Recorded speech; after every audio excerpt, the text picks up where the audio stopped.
Ahí está. Bueno, última clase de tercera era. Recuerden entonces que en la clase anterior habíamos terminado de dar metabolismo del calcio, del fosfato y del magnesio, ¿no? Ahora, por ejemplo, vamos a empezar a hablar de las hormonas que me regulan a estos 3 iones. En realidad ya les había comentado en la clase anterior que el calcio es el que mejor regulado está por 3 hormonas. Dijimos que la vitamina D y la paratormona servían para aumentarme la calcemia, y dijimos que la calcitonina servían para disminuir la calcemia, ¿tá?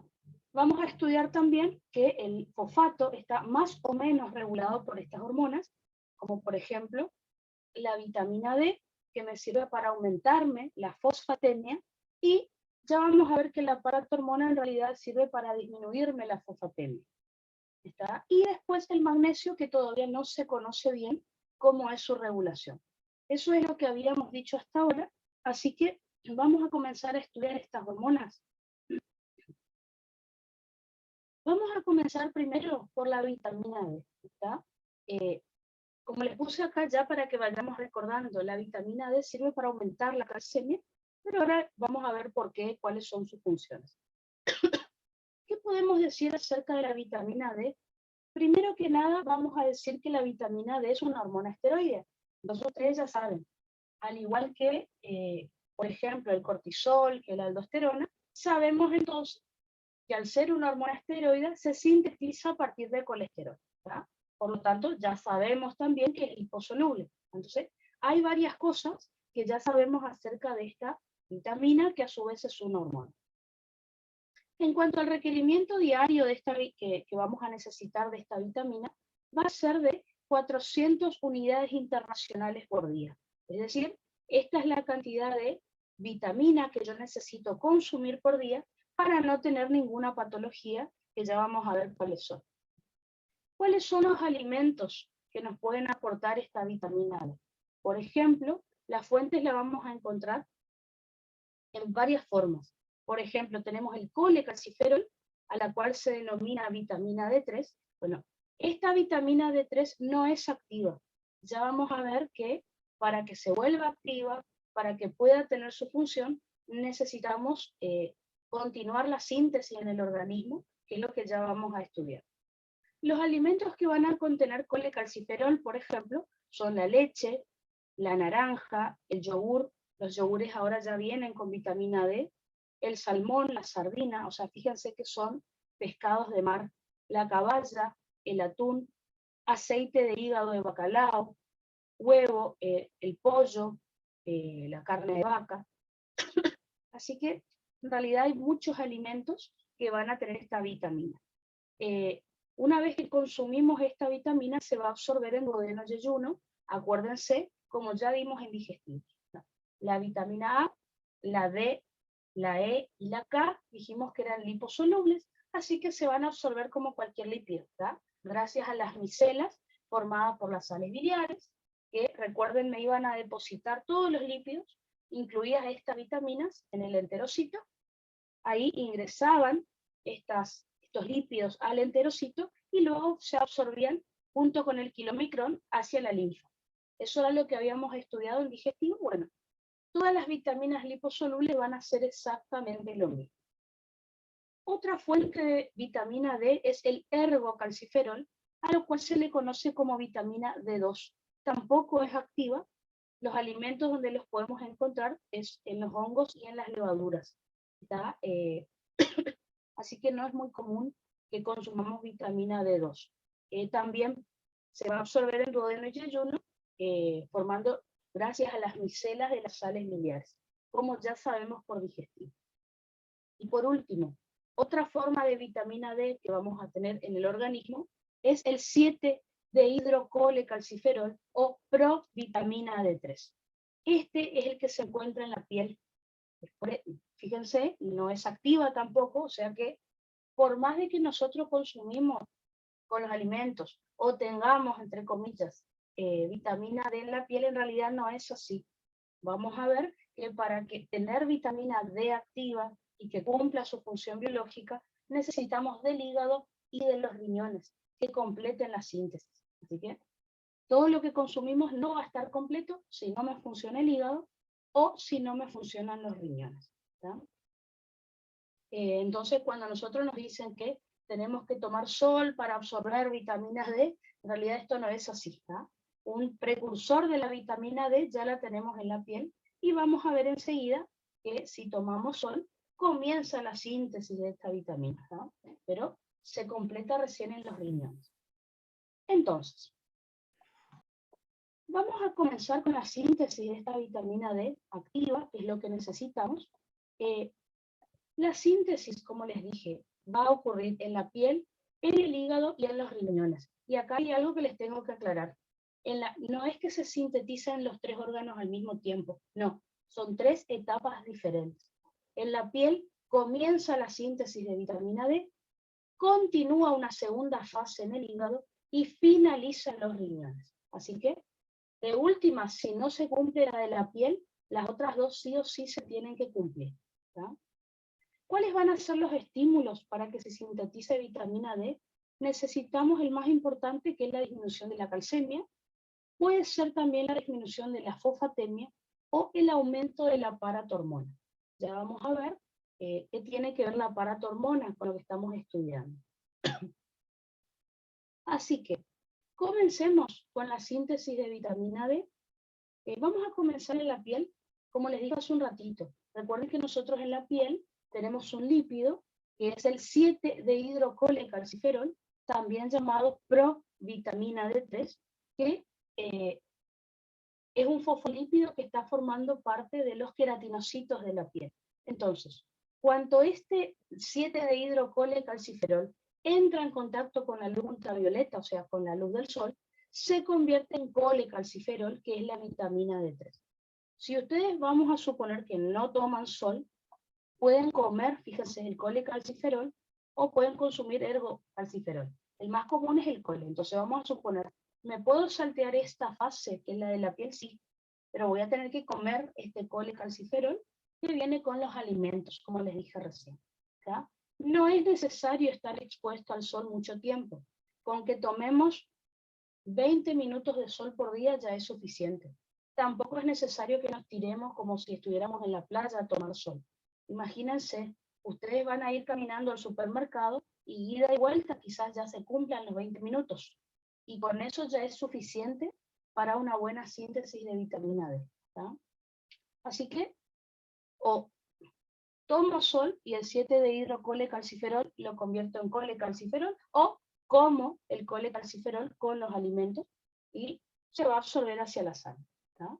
Este colecalciferol, una vez que se forma, o una vez que lo como y se absorbe a sangre, va a ser transportado hacia el hígado, donde va a ocurrir la segunda fase, por una proteína transportadora llamada transcalciferina. ¿Está? O si quieren, también le pueden llamar proteína ligadora de vitamina D. ¿Está? Transcalciferina o proteína ligadora de vitamina D. ¿Tá? Así que ya tenemos el colecalciferol, o porque se formó en piel o porque lo comí, y tenemos que ir a hígado entonces para realizar la segunda fase. ¿Qué es lo que va a pasar en el hígado? Fíjense, en el hígado, el colecalciferol, en los hepatocitos del hígado, va a ser atacado por una enzima, que es la 25-hidroxilasa, y se va a convertir en 25-hidroxicolecalciferol. Así que esta 25-hidroxilasa justamente lo que hace es agregar un grupo oxidrilo o un grupo hidroxilo en la posición 25 de esta estructura. ¿No? Por eso el nombre. Entonces, el colecalciferol, por medio de la 25-hidroxilasa, se convierte en 25-hidroxicolecalciferol, o si quieren le llaman vitamina 25-hidroxi-D3. Todavía esta vitamina no va a estar activa, o sea, no tiene funciones biológicas. ¿Tá? Ahora, acá viene una parte importante de la regulación de esta vitamina. Cuando se forma demasiada cantidad de 25-hidroxicolecalciferol, este propio producto, digamos, inhibe a la enzima 25-hidroxilasa. Ustedes saben, por bioquímica, que hay muchas enzimas que su regulación es, se estimula con el sustrato, se inhibe con el producto. Bueno, acá el producto, el 25-hidroxicolecalciferol, una vez que se forma en suficiente cantidad, inhibe a la 25-hidroxilasa. ¿Por qué necesito que sepan esto? Porque gracias a esto, el colecalciferol que va a seguir llegando al hígado se va a almacenar de esa forma. Entonces, ¿saben cuál es el problema? Si nosotros formamos mucho 25-hidroxicolecalciferol, no hay forma de almacenar esto, ¿está? El 25-hidroxi sí o sí va a tener que ir a los riñones y transformarse en la vitamina D activa. Y la vitamina D activa no se almacena. Así que, pregunta de examen, ¿de qué forma se almacena la vitamina D en el organismo? En forma de colecalciferol.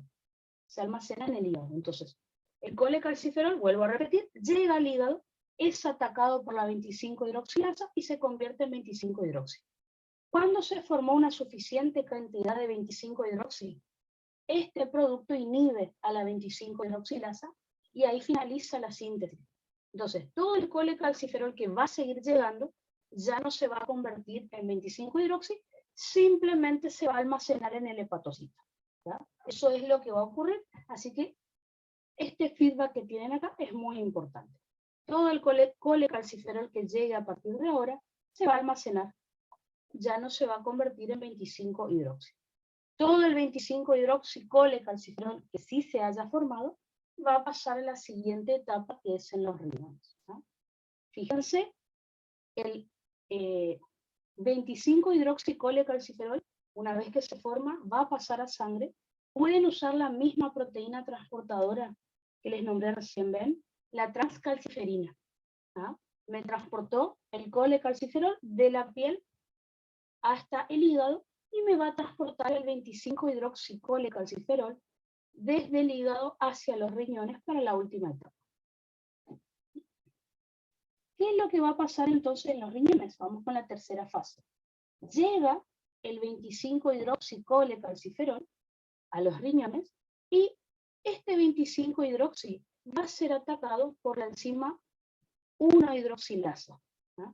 La 1-hidroxilasa lo que va a hacer es agregarle un hidroxilo más, ya tenía un hidroxilo en la posición 25, se lo va a agregar en la posición 1, por lo tanto se va a formar el 1,25-dihidroxicolecalciferol o 1,25-dihidroxi-D3, o acá está el otro nombre que no quiero que se confunda, el calcitriol. No quiero que se confundan con calcitonina. La calcitonina es otra hormona, ¿tá? El profe en el examen suele poner calcitriol para que ustedes se confundan, o para que no se acuerden qué es. Hay veces que no pone vitamina D en el examen, pone calcitriol. Así que fíjense, finalmente se formó la vitamina D3 activa, la que yo necesito para cumplir las funciones biológicas, ¿está? Ahora, fíjense que acá tenemos dos cosas importantes que decir. La 1-hidroxilasa, fíjense quién la estimuló. O sea, la 1-hidroxilasa se activa gracias a la paratormona. Así que, fíjense acá, la paratormona estimula la síntesis de vitamina D, como yo les dije. ¿Está? ¿Qué es lo que hace la paratormona? En un rato ya vamos a ver su mecanismo de acción. ¿Está? Es asociado a proteína GS, así que la paratormona activa la 1-hidroxilasa para que se realice esta síntesis. Y fíjense lo siguiente. Nosotros en un ratito vamos a ver las funciones de la vitamina D, pero ya les adelanto. Dijimos que la vitamina D, su función es aumentar la calcemia.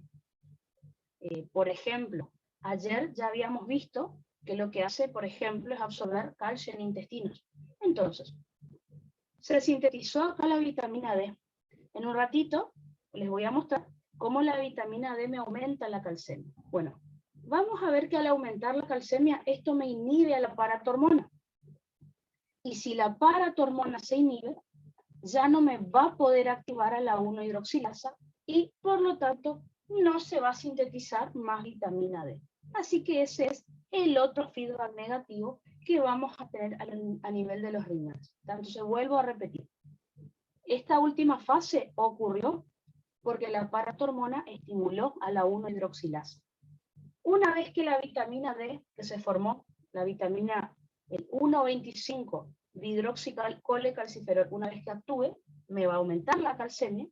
Ya vamos a ver que esa calcemia inhibe a la paratormona.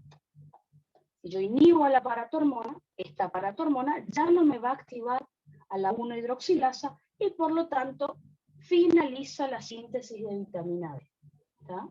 Entonces, dos feedback negativos ustedes se tienen que acordar que son a nivel del hígado, es para permitir que se almacene la vitamina D en forma de colecalciferol. Y el segundo feedback, recuerden que es para que no se siga sintetizando vitamina D porque ya logré aumentar la calcemia, que era lo que yo quería. ¿Está? Pregunta que siempre me hacen, ¿tengo que saber todo esto? Por supuesto que sí. Habrán visto en las preguntas que les pasé que el profe preguntó muchas veces esto, lo de las enzimas. Así que tengan cuidado. ¿Necesitan saber los nombres de las enzimas? Por supuesto que sí. Y enseguida les voy a mostrar que hay otra enzima parecida a la 1-hidroxilasa, que es la 24-hidroxilasa, que hace otra cosa. Así que luz ultravioleta, 25-hidroxilasa y 1-hidroxilasa. Esas son básicamente las enzimas que tienen que recordar. Perfecto. Entonces, fíjense, ya tenemos la vitamina D3 activa, el calcitriol, para que cumpla su mecanismo de acción, ¿no? Como les dije, una vez que se forma en los riñones la vitamina D3, la vitamina 1,25 dihidroxicolecalciferol, es liposoluble, así que va a salir de las células hacia la sangre como toda sustancia liposoluble, es decir, haciendo transporte pasivo, difusión simple a través de la lipoprolítica, como cualquier hormona esteroidea. Así que fíjense, una vez que se forma en los riñones no se va a almacenar, por eso tenemos que almacenar en forma de colecalciferol, y eso es lo importante. ¿Cómo se va a transportar en sangre? Recuerden que al ser liposoluble va a estar unida a proteínas transportadoras, en este caso la albúmina. Así que recuerden que cuando está como precursores, o sea, como colecalciferol o como 25-hidroxicolecalciferol, se transporta en sangre gracias a la transcalciferina. Una vez que ya tenemos la vitamina D activa, o sea, el 1,25-dihidroxicolecalciferol, ahí la albúmina va a ser la encargada de transportar esta hormona. La vida media entonces de la hormona va a ser de unos 20 minutos, eso es lo que va a durar en sangre, y como ya sabemos, su mecanismo de acción, como toda hormona esteroide, es uniéndose a un receptor intracelular citoplasmático. Es decir, se forma el complejo hormona-receptor en el citoplasma. Ese complejo, recuerden que viaja hacia el núcleo y activa el ADN. El ADN hace replicación, transcripción a ARN mensajero, y después, recuerden, en el citoplasma se estimula la síntesis proteica. ¿Cuáles son las proteínas que se van a estimular su síntesis? Ya vamos a ver que son proteínas transportadoras y canales, porque básicamente la vitamina D permite la absorción de sustancias. Así que vamos a ver que algunas son proteínas transportadoras, ya las vimos todas ayer, así que no va a haber problema, y canales de calcio. Eso es lo que vamos a estudiar. Antes de ver las funciones, les quería mostrar esto, ya que estamos con el tema de las enzimas. Una vez que la vitamina D cumpla su función, me voy a adelantar un poquito, se va a eliminar del organismo, ¿tá? Entonces, ¿qué pasa cuando yo no quiero más que se sintetice la vitamina D? Como vimos hace un ratito, vamos a hacer feedback negativo, ¿no es cierto? Cuando aumenta la calcemia, se va a inhibir la paratormona, que ya la vamos a estudiar enseguida, y al inhibirse la paratormona, ya no se va a sintetizar más vitamina D. ¿Por qué? Porque la 1-hidroxilasa, fíjense que va a estar inhibida. Entonces, ¿qué hago con todo este 25-hidroxicolecalciferol que me está llegando?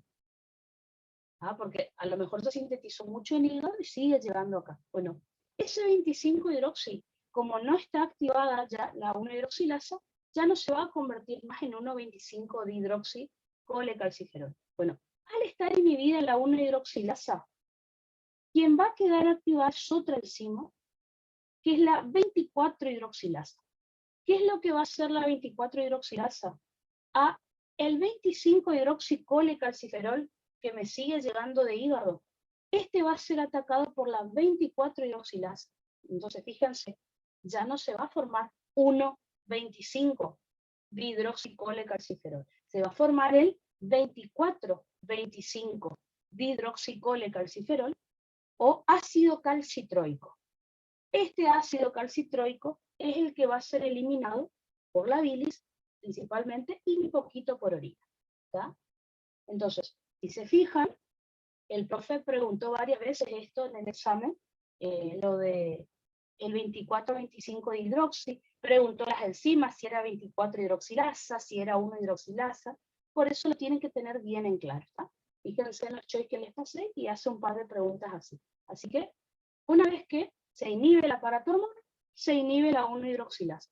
Por lo tanto, queda activada la 24-hidroxilasa y el 25-hidroxicolecalciferol ya no se convierte en vitamina D activa, o sea, en calcitriol, sino que se convierte en ácido calcitroico, que es el 24,25-dihidroxicolecalciferol, y eso se elimina por orina. ¿Ah? Así que el 24,25, recuerden que es la forma inactiva de esta hormona.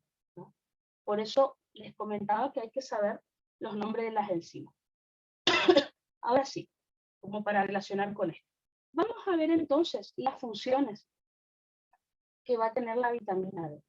La función más importante de la vitamina D, si ustedes tuvieran que elegir, es en el intestino delgado, específicamente en duodeno y yeyuno. ¿Por qué? Fíjense que va a aumentar la absorción de calcio y va a aumentar la absorción de fosfato. Esto es lo que ya estudiamos ayer. Fíjense, si se acuerdan, yo ayer les enseñé por separado absorción de calcio y absorción de fosfato. Simplemente ahora estoy juntando todo en una célula. Así que fíjense, volví a dibujar el enterocito de intestino delgado como allá. En cuanto a la absorción de calcio, recuerden que el calcio ingresaba al enterocito por un canal de calcio, que recuerden que tenía un nombre especial, que era el TRPV6. Una vez que el calcio ingresaba al enterocito, recuerden que se unía a la calvindina D. La calvindina D, al unirse al calcio que ingresó al enterocito, formaba el complejo calcio-calvindina D. ¿Ah? Recuerden, ¿qué es lo que hacía esta proteína transportadora? Transporta calcio dentro de la célula. ¿Para qué? Para que el calcio no sea ocupado por el metabolismo de la propia célula.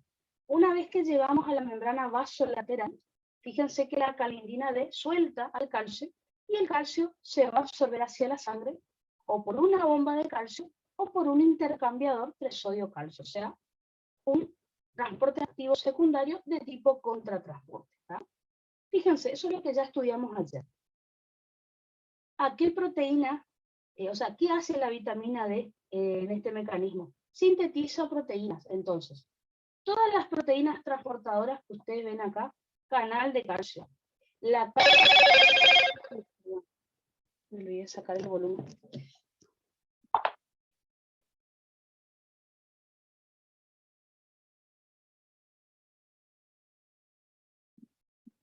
Qué susto me pegué. Perdón. A ver, ¿se sigue escuchando ahí? Sí, perfecto. Entonces, como les decía, ¿cuál fue el mecanismo de acción de esto que nosotros ya estudiamos ayer? Dijimos que la vitamina D favorece la síntesis proteica, así que por lo tanto, este canal que está acá, esta proteína, que es la calvindina D que está acá, todas las proteínas transportadoras que les nombré, fueron sintetizadas gracias a la vitamina D. Si tuvieran que elegir una proteína de estas, que sea la más importante de todas, van a elegir la calvindina D. ¿Tá? En los libros dice que es la proteína más importante, digamos, que sintetiza la vitamina D. Pero bueno, todas las proteínas que ven acá se sintetizaron gracias a que la vitamina D estimuló el núcleo para que sintetice estas proteínas. Si tuvieran que elegir una, sería la calvindina D. ¿Tá? Acuérdense que también dijimos que el calcio se absorbe por vía paracelular, pero que esto no es tanto. Lo más importante es a través de la vía transcelular. Otra de las funciones que tiene la vitamina D en el enterocito es aumentar la absorción de fosfato, que fíjense lo mismo que estudiamos ayer. ¿Se acuerdan? Ayer dimos por separado, por si el profe les preguntaba en renal o en digestivo, ¿está? Ahora estamos viendo la vitamina, así que les puse el dibujo todo junto. Recuerden que el fosfato ingresaba al enterocito mediante un cotransportador sodio-fosfato, o sea, un transporte activo secundario. Y luego, el fosfato, acá me faltó, pasa hacia la sangre por un canal de fosfato. Acá me faltó dibujar la proteína, que fue lo que dijimos ayer. ¿No? ¿Qué es lo que va a hacer la vitamina D? Bueno, justamente sintetizar estas proteínas que ustedes ven acá, que permite la absorción de fosfato. ¿No? Así que bueno, lo que estudiamos ayer, fíjense, lo juntamos con lo de hoy y ya queda todo el tema completo. Pero bueno, esto simplemente para que repasen, por si no les quedó claro lo que dijimos ayer. Así que acá les puse por las dudas los mismos pasos que ya habíamos estudiado en la clase anterior. Entonces, funciones de la vitamina D en intestino delgado: aumentar la absorción de calcio hacia la sangre. Así que, si aumenta la absorción de calcio, aumenta la calcemia, que estaba baja. Recuerden que ese fue el estímulo inicial. También aumenta la absorción de fosfato. Recuerden, si aumenta la absorción de fosfato hacia la sangre, aumenta la fosfatema. Esta función no es tan importante como el aumento de la calcemia, pero bueno. Les pido por favor que estas cosas vayan mirando bien, porque la paratormona no hace exactamente lo mismo que la vitamina D, y ahí nos podemos confundir. Así que vitamina D aumenta la absorción de calcio y la absorción de fosfato en intestino delgado. ¿No? Perfecto, entonces. Otra de las funciones que íbamos a tener era en los riñones, específicamente en el túbulo contorneado distal. Recuerden que en el túbulo contorneado distal aumenta la reabsorción de calcio, lo cual también me va a aumentar la calcemia, y aumenta la reabsorción de fosfato, lo cual también me va a aumentar la fosfatemia. Les recuerdo por las dudas, esperen que busco las hojitas, y por si no recuerdo, lo podemos volver a repasar. Sé que las tenía acá a mano.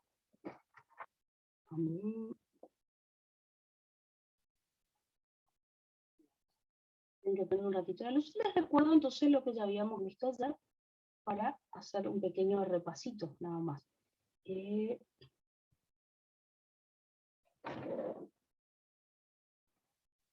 Recuerden entonces, acá, fíjense lo que estudiamos hace un ratito, ¿no es cierto? Absorción de calcio en el intestino, lo de la calvindina D, ¿está? Fíjense.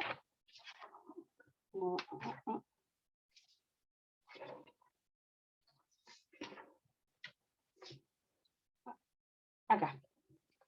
¿Está? Lo de asa ascendente, fíjense, si ustedes se acuerdan, habíamos absorbido calcio en túbulo contorneado proximal, asa ascendente gruesa de Henle, como ven acá, pero nos interesa túbulo contorneado distal.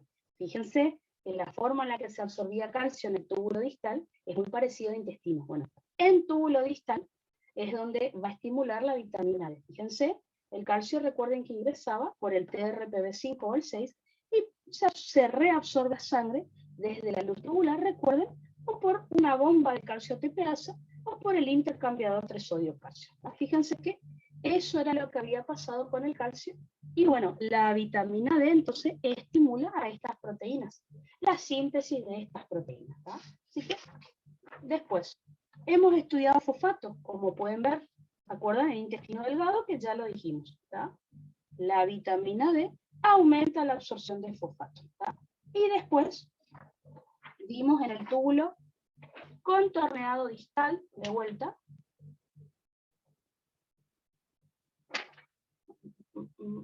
donde estaba,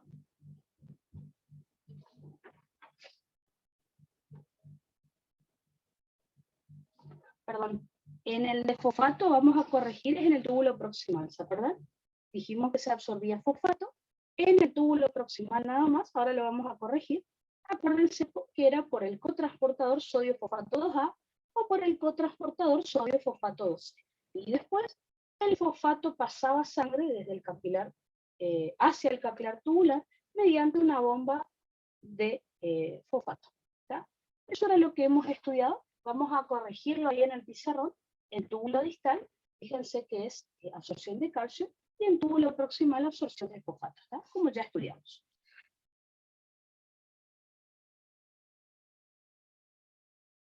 Así que, fíjense, vamos a poner acá, pongan riñones de última, vamos a corregir así para que no quede mal la información, ¿tá? Entonces, en los riñones, aumenta la reabsorción de calcio.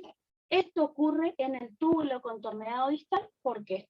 Recuerden que en el proximal, el calcio se absorbe por vía paracelular, era por arrastre del disolvente, así que no tiene nada que ver con la vitamina D. Así que, aumento de reabsorción de calcio en el túbulo contorneado distal y aumento de la reabsorción de fosfato en el túbulo contorneado proximal. Recuerden que en otro lado no se absorbía fosfato en los riñones, ¿se acuerdan? Así que bueno, de todas maneras, el efecto que va a tener la vitamina es muy débil comparado con lo que hicimos en intestino.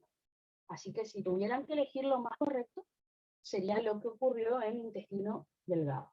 ¿Tá? Perfecto, entonces. Me tapaba acá un poquito mi luz. Buenísimo. Ah, y acuérdense también que la vitamina D en los riñones, al aumentar la calcemia, como ven acá, esto me inhibe a la 1-hidroxilasa, por lo cual disminuye la síntesis de vitamina D, que fue el feedback negativo que vimos hace un ratito. ¿Va? Perfecto. Así que hasta ahora aumenta la reabsorción de calcio y aumenta la reabsorción de fosfato en intestino delgado, específicamente duodeno y yeyuno. En los riñones, aumenta la reabsorción de calcio en el túbulo contorneado distal, aumenta la reabsorción de fosfato en el túbulo contorneado próximo. ¿Ya? También en los riñones, al aumentar la calcemia, esta calcemia inhibe la 1-hidroxilasa, por lo tanto, se deja de sintetizar vitamina D activa, que era el 1,25 dihidroxicolecalciferol, o también llamado calcitriol. Como se inactiva la 1-hidroxilasa, recuerden que esto va a hacer que se active la 24-hidroxilasa. Entonces, a partir de ahora, comienza a sintetizarse el 24,25 dihidroxicolecalciferol o ácido calcitroico, que es el desecho que ya no lo vamos a utilizar. Se va a eliminar por bilis o por orina. Eso es lo que va a ocurrir a partir de ahora. Otra de las funciones que va a tener la vitamina D, fíjense que es los huesos. En los huesos tiene varios efectos. Puede tener un efecto indirecto. ¿De qué manera? Hace un rato dijimos que absorbimos calcio y fosfato hacia la sangre. Es decir, aumentó la calcemia y aumentó la fosfatemia. Cuanto más calcio y fosfato yo tenga en la sangre, más calcio y fosfato van a ingresar, van a llegar a los huesos y va a aumentar la mineralización de la sustancia osteoide, dice acá. Aumenta la mineralización de la sustancia osteoide, o sea que el hueso se vuelva más resistente, se formen más cristales de hidroxiapatita. ¿No? Pero por otro lado se vio también que tiene un efecto directo. ¿De qué manera? Me va a estimular la diferenciación de las células precursoras de osteoblastos y osteoclastos, que ahora vamos a estudiar. Tanto los osteoblastos como los osteoclastos surgen a partir de células precursoras, parecido a cuando estudiamos eritropoyesis, por ejemplo. ¿Ah? Por ejemplo, los osteoclastos son macrófagos, así que tienen que surgir más o menos de donde salió, de donde se generó un monocito. ¿Ah? Tienen una síntesis parecida. Así que estimula a las células progenitoras que luego se van a convertir en osteoblastos. Recuerden que dijimos que los osteoblastos sintetizaban la sustancia osteoide, y o matriz ósea, como ustedes le quieran llamar, y recuerden que los osteoclastos eran los macrófagos que sacaban, fagocitaban el hueso, entre comillas, y sacaban calcio y fosfato de ese hueso. Eso ya lo vamos a estudiar.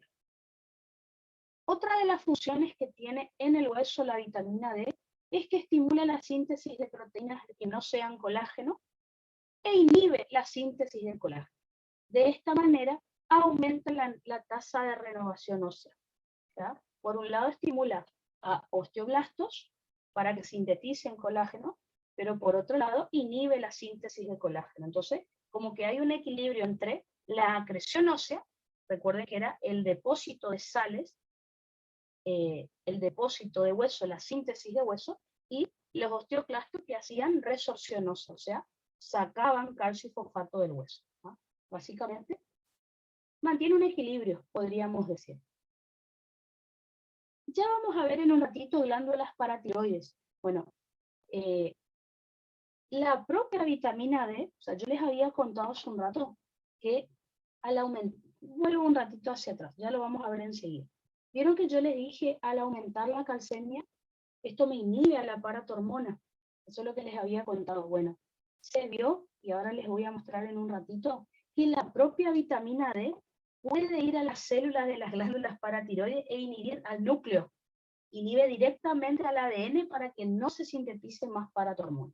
Entonces, la vitamina D, si lo piensan, hace dos cosas. De manera indirecta, aumenta la calcemia. Y ese aumento de la calcemia, ya les muestro que me inhibe la síntesis de paratormona. Pero la propia vitamina D va a la glándula paratiroides e inhibe la síntesis de paratormona. Fíjense, la transcripción de ARN mensajero a nivel nuclear. Vamos a ver que va a entrar a unas células llamadas células principales, que están en las glándulas paratiroides y ahí inhibe. Pero eso les muestro enseguida como para enganchar todo el tema. Y después, otras funciones menos importantes es estimular la maduración de los queratinocitos de la piel, que recuerden que ahí es donde aparece el 7-dehidrocolecalciferol, y estimula la diferenciación de células hematopoyéticas. ¿Por qué? Porque muchas de esas células me van a dar osteoblastos y osteoclastos. Así que tienen precursores parecidos, digamos. Recuerden, si no encuentran bien este tema en el Constanzo, es porque yo saqué del libro que el profe les dejó en plataforma. El profe les dijo, de acá, de este libro, quiero que lean el tema. Bueno, todo lo que está acá lo saqué. Un poquito de las clases que les dio a ustedes y otro poco, creo que era el 3R, si mal no recuerdo. O el 3R o el boron, pero me parece que era más el 3R, porque de ahí él pedía que lean estos temas. Así que está bien completo, igual no necesitan agarrar el libro ese, porque lo saqué de ahí. Así que eso es lo que tenemos que saber acerca de vitamina D. Me faltan las enfermedades, pero al final de la clase vamos a hablar de todas las enfermedades juntas. Así que, repasando antes de estudiar paratormona, ¿cuáles fueron los estímulos que hicieron que se sintetice vitamina D? Disminución de la calcemia, disminución de la fosfatemia y la paratormona. Una vez que se sintetiza vitamina D, ¿qué fue lo que pasó? La calcemia que estaba baja, yo la aumenté, absorbiendo calcio en intestinos, o sea, en duodeno y yeyuno, y en túbulo contorneado distal. El fosfato, la fosfatemia que estaba baja, ¿cómo lo solucioné? Aumentando la absorción de fosfato en intestino delgado, sería duodeno y yeyuno, y en túbulo contorneado proximal de los riñones. La paratormona me había estimulado la síntesis de vitamina D. ¿Qué pasó? Al aumentar la calcemia, esto me inhibe a la paratormona, así que finaliza el proceso. Feedback negativo. Por otro lado, la propia vitamina D va a las glándulas paratiroides e inhibe la síntesis del paratormona. Feedback negativo de vuelta. Eso fue lo que logramos hasta ahora.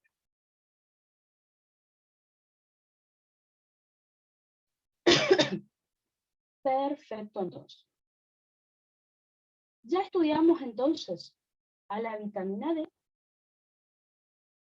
Junto con la vitamina D, bueno, si tuviéramos que elegir la hormona más importante y más potente de todas, es la paratormona. En orden, paratormona, luego le sigue vitamina D y calcitonina, que es bastante débil, pero bueno, la vamos a estudiar también, no hay problema. Así que vamos a comenzar a estudiar esta segunda hormona, que es la hormona paratiroide, o también llamada paratormona, o si le quieren llamar PTH, es lo mismo. Lo primero que vamos a decir es que la paratormona es una hormona peptídica. fíjense, tiene 84 aminoácidos, no llega a ser una proteína. Se va a sintetizar en las glándulas paratiroides, así que, como toda hormona peptídica, ustedes ya saben que comienza, como les había dicho en generalidad, como una prohormona, luego pasa a prohormona y después la hormona activa. Bueno, lo mismo fíjense que va a pasar acá. En el retículo endoplásmico rugoso, ya vamos a ver, fíjense, las células que sintetizan esta hormona se llaman células principales. Pero bueno, enseguida ya les explico. Entonces, en estas células principales de las glándulas paratiroides, en el retículo endoplásmico rugoso de estas células, se va a sintetizar una, fíjense, una proteína, porque tiene 115 aminoácidos, que es la pro-paratormona. En el mismo retículo endoplásmico rugoso se escinde, se rompe una parte de esta pro-paratormona y queda una proteína de 90, bueno, ya un péptido de 90 aminoácidos, que es la pro-paratormona. La pro-paratormona ahora se dirige al complejo de Golgi y se vuelve a escindir una parte, y ahí queda la paratormona, que tiene 84 aminoácidos. ¿Tá? Esta paratormona, recuerden que se va a empaquetar en vesículas citoplasmáticas y de esa manera se va a almacenar hasta que llegue el estímulo que provoque su liberación. Vamos a ver entonces enseguida cómo se va, cuál va a ser este estímulo y cuál va a ser la función que va a tener la paratormona. Antes de continuar con este mecanismo, hablemos un poquito de las glándulas paratiroides. Si se fijan acá, dibujé la glándula tiroides. ¿Por qué? Porque las paratiroides están ubicadas detrás de la glándula tiroides. Fíjense que las glándulas paratiroides son órganos macizos, son 4 glándulas en realidad, que tienen aspecto de grasa parda. Así que muchas veces no las vamos a ver bien. Encima, por ejemplo, si ustedes miran acá mi cuello, esta es la parte anterior de la tiroides. ¿Tá? Estas glándulas están detrás, o sea que más, digamos, en contacto con el cuello, podríamos decir, con la laringe, con la tráquea. En cuanto a sus medidas, tienen una longitud de 4 centímetros, un ancho de 2 centímetros y un espesor de 1 centímetro. Y se encuentran ubicadas en el cuello, como les dije, en la cara posterior de la glándula tiroides, fíjense, en el polo superior e inferior de los lóbulos. Así que tenemos una glándula en cada polo, digamos, de cada lóbulo. En realidad yo las dibujo redonditas, pero son como más alargadas, ¿no es cierto? Más como así. ¿Ah? Pero bueno, no importa. En cuanto a su estructura, bueno, ya vimos la parte anatómica. En cuanto a la microscopía, vamos a ver que como son órganos macizos, nosotros los tenemos que empezar a estudiar de afuera hacia adentro. Así que, si miramos desde afuera, nos vamos a encontrar con una cápsula, fíjense, de tejido conectivo denso no modelado. Esta cápsula envía tabiques hacia el interior del órgano, que sería el estroma, ¿no es cierto? Los tabiques de tejido conectivo denso no modelado. Y después tenemos el parénquima, es decir, la parte funcional de la glándula, que va a tener 2 tipos de células. Las que nos interesan a nosotros son las células principales, que son las que están en mayor cantidad. La función justamente es la que les conté recién. Estas células principales son las que van a sintetizar, almacenar en vesículas citoplasmáticas y cuando llegue el momento, liberar paratormona. Por otro lado, fíjense que tenemos otro tipo de células que son las células oxífilas. Las células oxífilas están en muy poca cantidad, no sintetizan ninguna hormona y se cree, porque no está comprobado, se cree que son células principales ya envejecidas, o sea que por eso no sintetizan nada. Incluso algunas están como si fueran un poquito calcificadas, o sea, ya no tienen ningún tipo de función. Así que eso sería entonces en cuanto a la estructura de las glándulas paratiroides.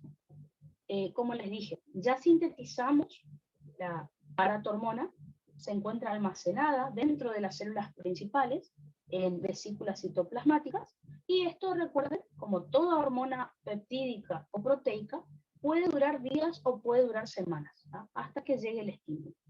como toda hormona proteica o peptídica, se libera por exocitosis, es decir, la membrana de la vesícula se fusiona con la membrana plasmática y se libera el contenido. ¿Cuáles van a ser los estímulos que me van a provocar la liberación o me van a inhibir la liberación de paratormona? En cuanto a los estímulos que hacen que se libere paratormona, tenemos la disminución de la calcemia, el aumento de la fosfatemia y la disminución de la magnesemia. Ojo con el fosfato, por eso les decía, fíjense que vitamina D hace lo mismo con el calcio y el fosfato. La paratormona hace lo opuesto. Por eso, eso es lo que tienen que prestar atención cuando el profe les haga las preguntas de examen. Entonces, la disminución de la calcemia, el aumento de la fosfatemia y la disminución de la magnesemia, se vio que me aumentan la liberación de paratormona. Por otro lado, el aumento de la calcemia y la vitamina D, el aumento de vitamina D, me inhiben la liberación de paratormona. Vamos con lo más fácil, que es la disminución de la liberación, para que ustedes me entiendan. Fíjense quién aparece acá. El receptor sensor de calcio, ¿se acuerdan? El mismo que teníamos en el asa ascendente gruesa de Henle. ¿Ah? Les recuerdo, acá tiene, fíjense, receptor asociado a proteína GQ, como ya habíamos estudiado. Así que el receptor sensor de calcio, como pueden ver, está en el asa ascendente gruesa de Henle y está acá en la paratiroides. ¿Ah? Hace cosas diferentes, pero bueno. Y fíjense que es como un receptor de hormona, pero se puede unir el calcio. ¿Ah? Vamos a mirar un segundito si nos acordamos. Acá. Solo para recordar lo que vimos ayer.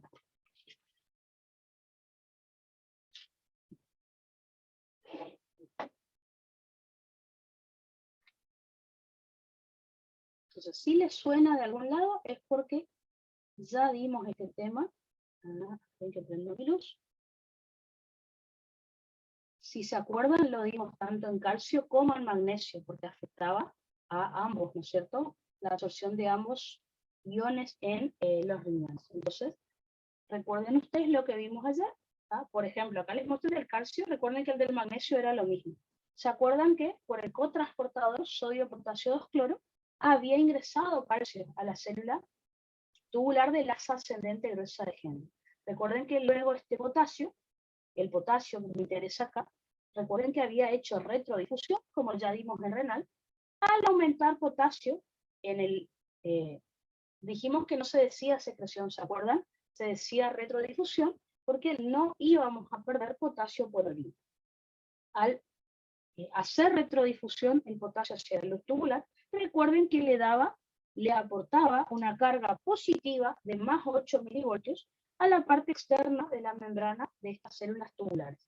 A esto le íbamos a llamar PPT, potencial, perdón, PTP, en realidad es, PTP, recuerden que era potencial transepitelial luminal positivo. Es decir, esta carga positiva que tenemos acá, que es el PTP, repele al calcio o al magnesio, porque recuerden que también lo vimos con magnesio, para que se reabsorba por vía paracelular hacia la sangre. Y acá está lo del receptor sensor de calcio. Cuando la calcemia aumentaba demasiado, cuando se reabsorbía demasiado calcio en el asa ascendente, fíjense que este exceso de calcio se unía al receptor sensor de calcio, el cual, el mismo mecanismo que vamos a ver enseguida, es un receptor asociado a proteína GQ que me inhibía al cotransportador sodio-potasio 2-cloro, me inhibía al canal de potasio, y si se inhibe este canal de potasio, no va a haber PTP y se deja de reabsorber calcio por vía paracelular. Fíjense qué interesante, ¿verdad? Es como un mecanismo de feedback negativo que tiene la propia asa ascendente gruesa de Henle. Bueno, solamente les quería recordar esto por este receptor. Fíjense que es el mismo que tenemos acá, que servía, recuerden, para calcio y para magnesio era lo mismo. Si acá pongo magnesio, es lo mismo. Acuérdense de que tienen que seguir llamándole receptor sensor de calcio, así se llama, pero sirve para calcio y magnesio. Bueno, el mismo receptor sensor de calcio, fíjense que nosotros lo vamos a encontrar en la glándula, en las células principales de la glándula paratiroides. Entonces, solo para que recuerden que es inhibidor el receptor sensor de calcio. Porque el tema era este. Yo me acuerdo que cuando leí este tema el año pasado, para explicárselo a los chicos, yo como que pensaba que tendría que activarse el receptor. Entonces no es así, fíjense. El aumento de la calcemia, lo mismo que pasó en asa ascendente de Henle, por eso les mostraba. El calcio que está en exceso en sangre, o sea, esto les estoy por mostrar, el aumento de la calcemia hace que este exceso de calcio que yo tenga en sangre se une al receptor sensor de calcio, que recuerdan, es un receptor asociado a proteína GQ, así que ya sabemos que me va a estimular a la fosfolipasa C. Recuerden que la fosfolipasa C convierte el fosfatidil-inositol difosfato en diacilglicerol e inositol trifosfato. El diacilglicerol es el que me interesa acá, porque sí, fíjense, va al núcleo e inhibe la síntesis de ADN. O sea, inhibe la replicación, por lo tanto, no se forma ARN mensajero y no se sintetiza paratormona. Así que el aumento de la calcemia inhibe la síntesis de paratormona, como ven acá, al unirse al receptor sensor de calcio. Lo mismo que inhibimos la reabsorción de calcio y de magnesio en el asa ascendente grueso. ¿Se ve? Fíjense que está relacionado el tema. Por otro lado, les puse acá también que la vitamina D inhibe la liberación de paratormona. ¿Por qué? Hace un ratito les dije y acá tienen el mecanismo. La vitamina D directamente actúa sobre las células principales para inhibir la síntesis de paratormona. Ya sabemos que la vitamina D es liposoluble, así que fíjense, se une al receptor de vitamina D que hay dentro de estas células, el complejo hormona-receptor, como ya sabemos, se dirige al ADN, al núcleo de esta célula, e inhibe la síntesis de paratormona. ¿Tá? Así que es más fácil entender los dos estímulos que inhiben la síntesis. Por último, ¿cuáles son los que estimulan la síntesis? Fíjense, en la disminución de la calcemia, el aumento de la fosfatemia y la disminución de la magnesemia. O sea, el calcio y el magnesio siempre van de la mano, aunque ya dijimos que no se sabe muy bien cómo es la regulación del magnesio, pero bueno, entonces, si se une, fíjense, mucho calcio al receptor sensor de calcio, este se activaba y me inhibía la síntesis de paratormona. En cambio, fíjense acá, si se une poco calcio al receptor sensor de calcio, porque es el mismo, no se activa este receptor y por lo tanto no me puede inhibir al ADN, por lo tanto se estimula la síntesis. ¿Tá? Es raro, entonces suena rara la explicación, por eso les digo. Entonces, si se activa el receptor sensor de calcio, se inhibe la síntesis de paratormona. En cambio, si se inhibe el receptor de sensor de calcio, se produce la síntesis y liberación de paratormona. ¿Tá? Suena raro, pero así es. Si se une mucho fosfato al receptor, o sea, poco calcio, o si se une mucho fosfato a este receptor sensor de calcio, se inhibe, ya no se activa, y por lo tanto, se estimula la síntesis de paratormona. Si se une poco magnesio a este receptor sensor de calcio, no se activa, o sea, se inhibe, por lo tanto, se estimula la síntesis y liberación de paratormona. ¿Tá? Así que tengan cuidado con eso. Entonces, si yo activo el receptor sensor, se inhibe la síntesis de paratormona. Si yo inhibo el receptor sensor, se estimula la síntesis de paratormona, y si se estimula la síntesis, luego se va a liberar. ¿Tá? Así que eso es lo que tenemos que tener en claro. Y los estímulos que tienen acá. ¿No?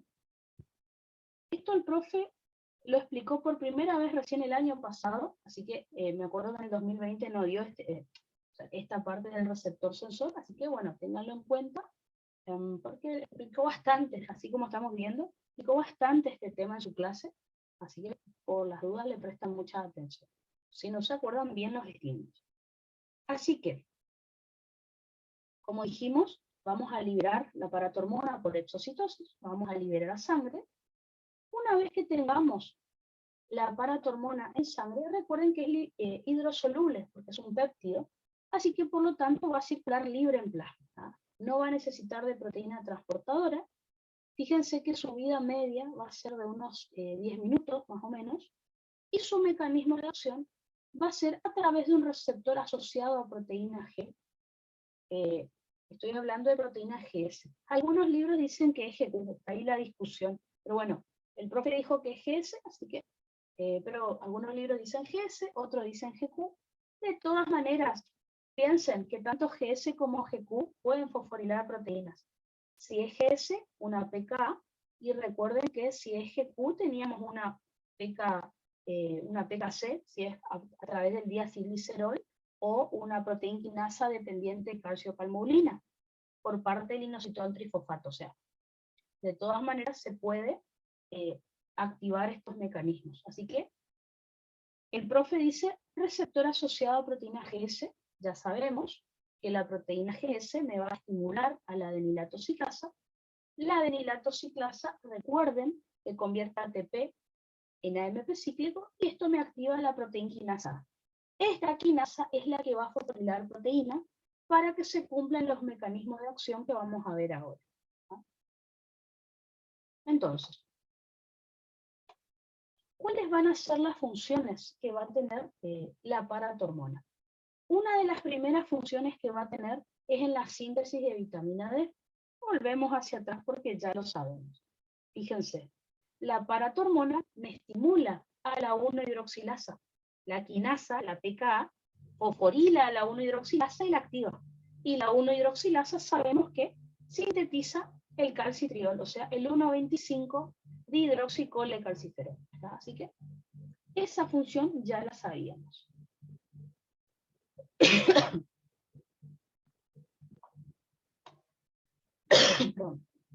Entonces, en los riñones estimula la síntesis de vitamina D al activar a la enzima 1-hidroxilasa. Si aumenta la síntesis de vitamina D, recuerden que la vitamina D aumenta la absorción de calcio en intestino delgado y los riñones. Por eso aumenta la calcemia. ¿Está? Así que, indirectamente, la paratormona hace que aumente la calcemia en este caso. ¿Por qué? Hace que se sintetice vitamina D y la vitamina D absorbe calcio en el intestino y reabsorbe calcio en los riñones para aumentar la calcemia. Y si aumenta la calcemia, vimos que este era el feedback negativo que me inhibía la síntesis de paratormona. Entonces que la propia vitamina D también me inhibía la síntesis de paratormona. Y ahí está el feedback negativo que necesitamos. Eso es, digamos, un efecto indirecto, podríamos decir. Ahora, y digamos que el efecto más importante, el más potente, lo tienen los riñones. ¿Por qué? Y acá tengan cuidado.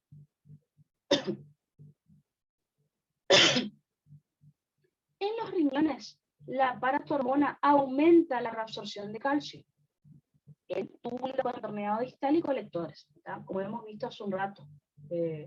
Estimula el canal de calcio, que era el TRPV5 y el TRPV6, y luego también a la bomba de calcio teperasa y al intercambiador 3-sodio-calcio. Que es el mecanismo que ustedes están viendo acá, que anotamos. ¿Tá? Y si aumenta la reabsorción de calcio en los riñones, aumenta la calcemia. Y acá está el problema, que nos podría hacer confundir con vitamina D.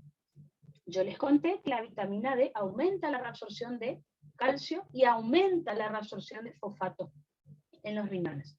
En cambio, la paratormona aumenta la reabsorción de calcio, pero disminuye la reabsorción de fosfato. ¿Tá? Esto es en el túbulo contorneado proximal, como ya vimos, porque inhibe al cotransportador 3-sodio-fosfato, o sea, al sodio-fosfato 2A, e inhibe al cotransportador 2-sodio-fosfato, o sea, al sodio-fosfato 2C.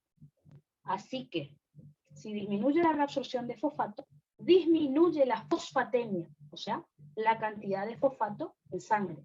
Y todo ese fosfato se pierde por orina, o sea que aumenta la fosfaturia. ¿Tá? Así que, repasemos hasta acá.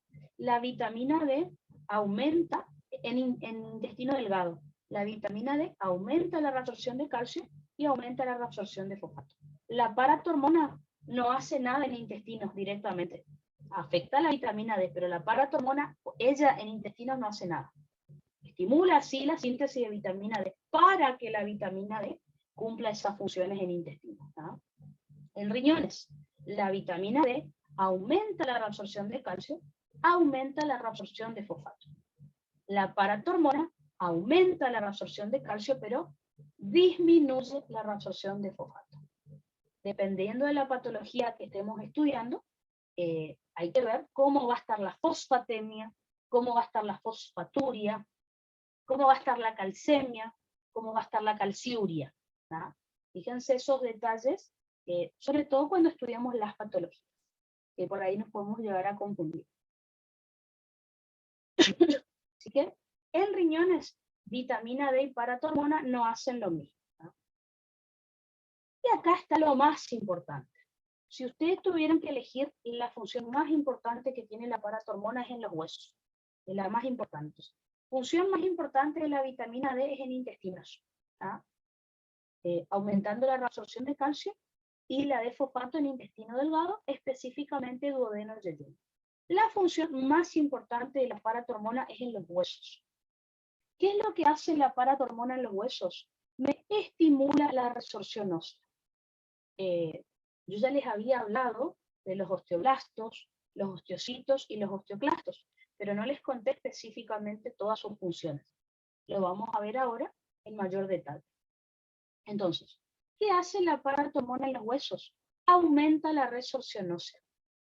Dicho de otra manera, saca calcio y fosfato de los huesos para enviarlo a la sangre. Entonces, fíjense esto. Si yo saco calcio y fosfato del hueso y lo envío a la sangre, fíjense que esto, sobre todo calcio, me va a aumentar la calcemia, que estaba baja. ¿Qué es lo que tenemos que estudiar en mayor detalle? Y esto es lo importante, que yo ya les había adelantado, pero no lo habíamos dado. Yo les había dicho que la resorción ósea se dividía en dos fases. Dijimos que teníamos una osteólisis, una primera fase llamada osteólisis, y una segunda fase llamada resorción propiamente dicha.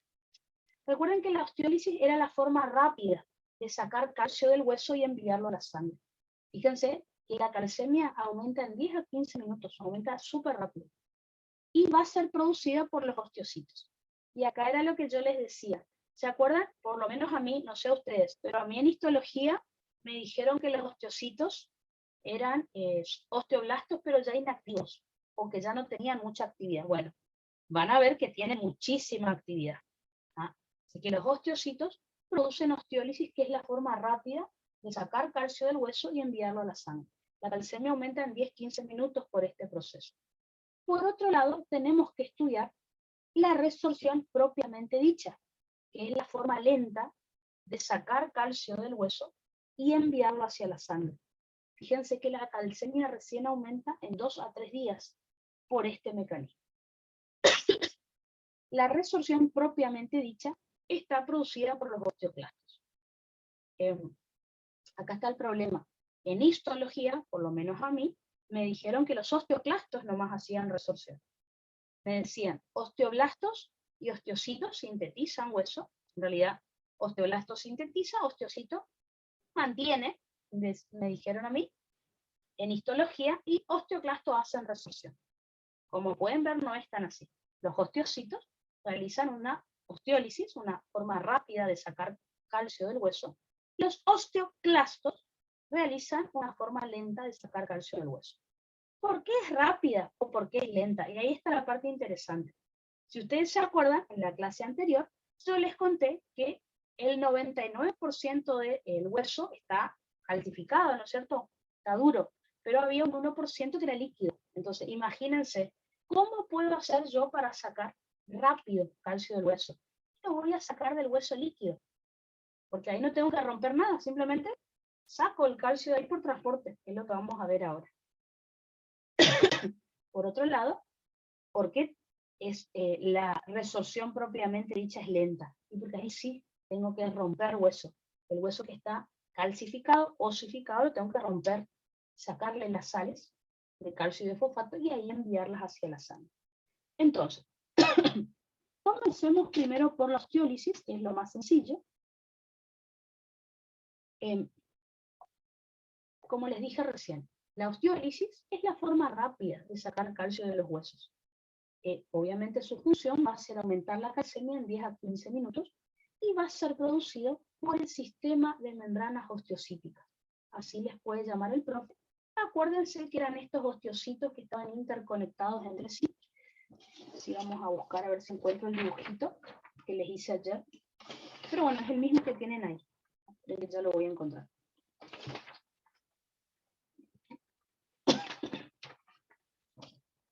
Siempre se me pierden los dibujos que necesito. No, ahora lo voy a encontrar. Bueno.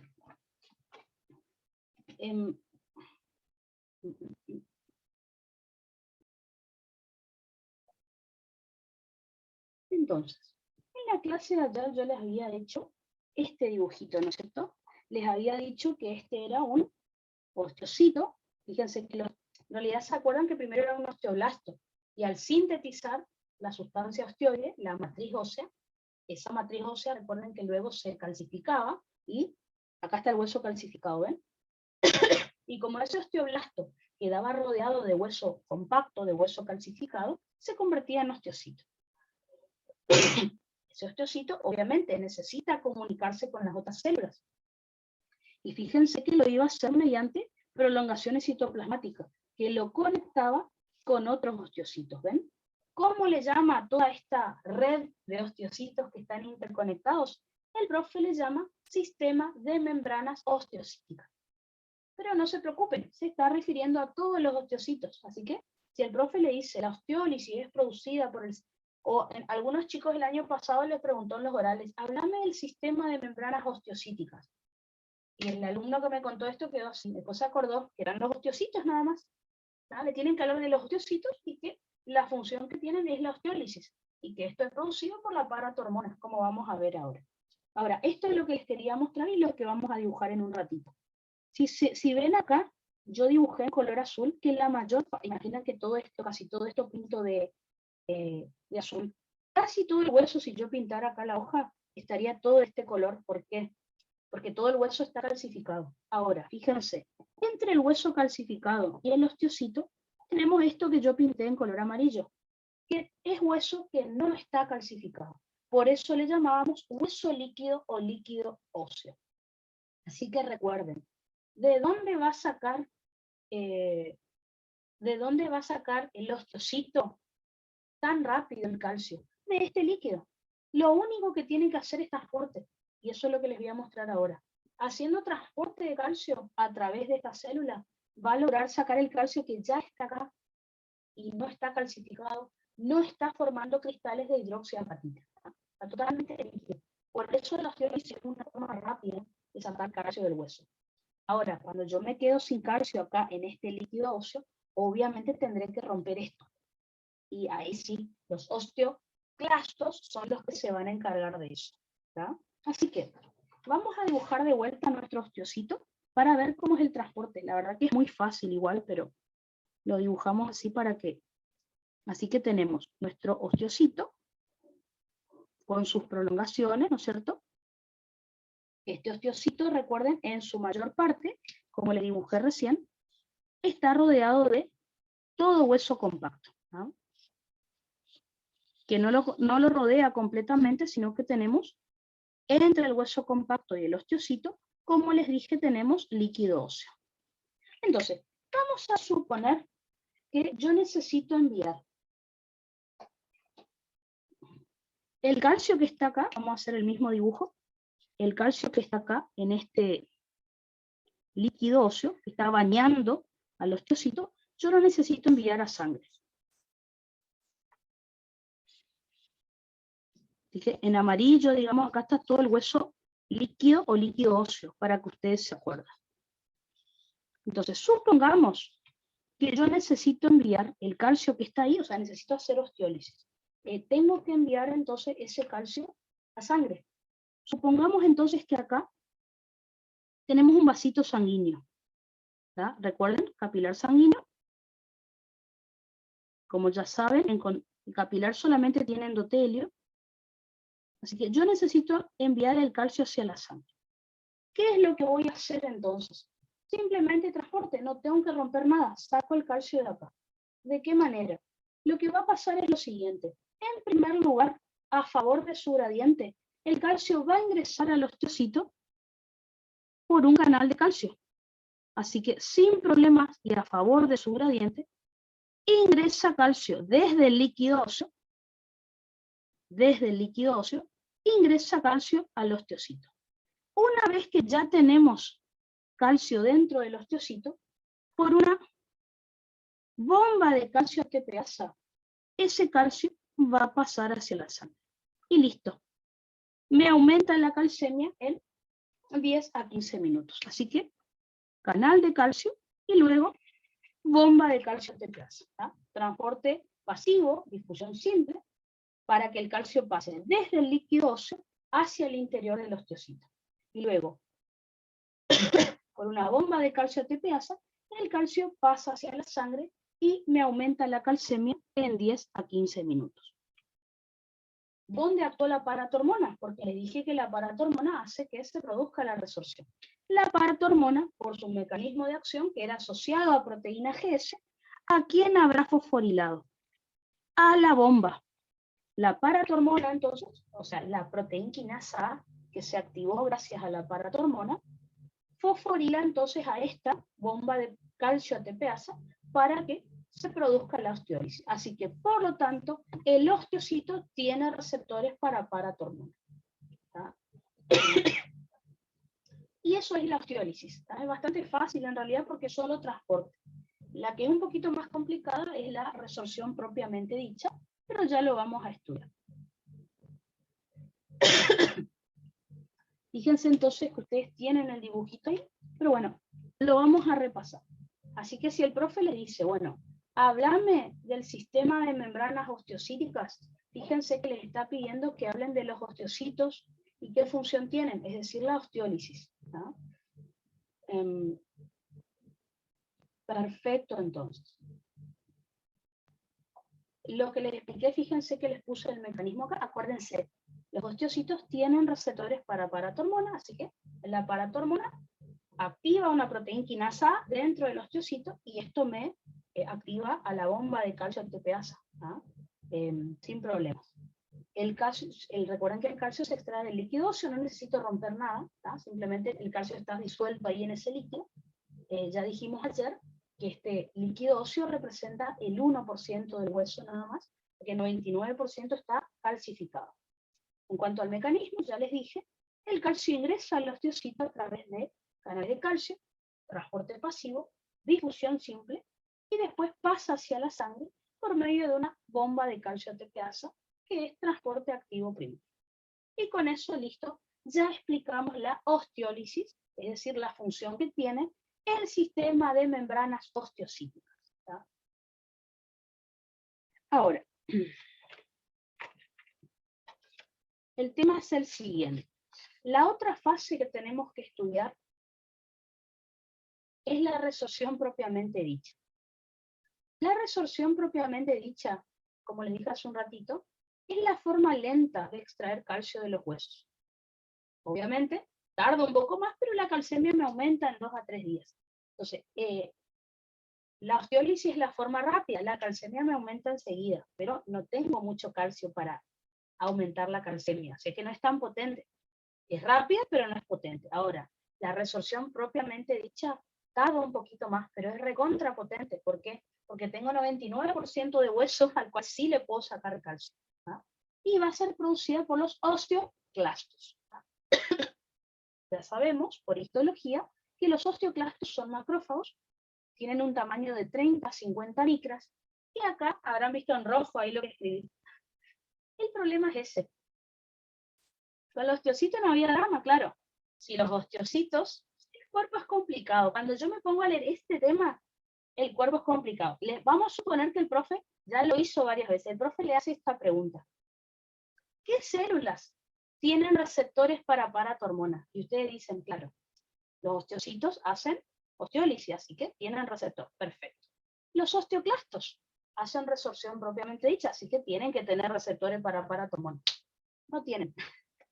Entonces, la pregunta es, si los osteoclastos no tienen receptores para paratormona, ¿cómo hace la paratormona para estimular estas células? Ahí está el problema. Así que la lógica acá no sirve. Si no leyeron el tema, se van a confundir. Por ejemplo, para que tengan otra idea, en un rato vamos a estudiar calcitonina. La calcitonina estimula la síntesis de hueso, que vamos a estudiar. ¿Quiénes sintetizan hueso? Los osteoblastos. Adivinen qué. Y ahí uno se agarra así la cabeza. Los osteoblastos no tienen receptores para calcitonina. Tienen los osteoclastos. O sea, no usen la lógica. Estudien el tema porque si no, sí. La única lógica que sí sirve es la de los osteocitos. Los osteocitos hacen osteólisis y tienen receptores para paratormona. Y se terminó la historia. Ahora, los osteoclastos hacen resorción, pero no tienen receptores para paratormona. Y ahí está el problema que les tengo que contar. ¿Cómo hacemos para estimular a una célula que no tiene receptor para esa hormona? Ya les cuento enseguida. Entonces, los osteoclastos lo vamos a encontrar localizado en el periósteo, ¿tá? En la parte más externa del hueso, y lo que van a tener que hacer es, lo voy a decir en una palabra fácil, van a ir como rompiendo y comiendo el hueso, ¿tá? Lo van a ir fagocitando, van a ir degradando al hueso que está compacto, que está osificado.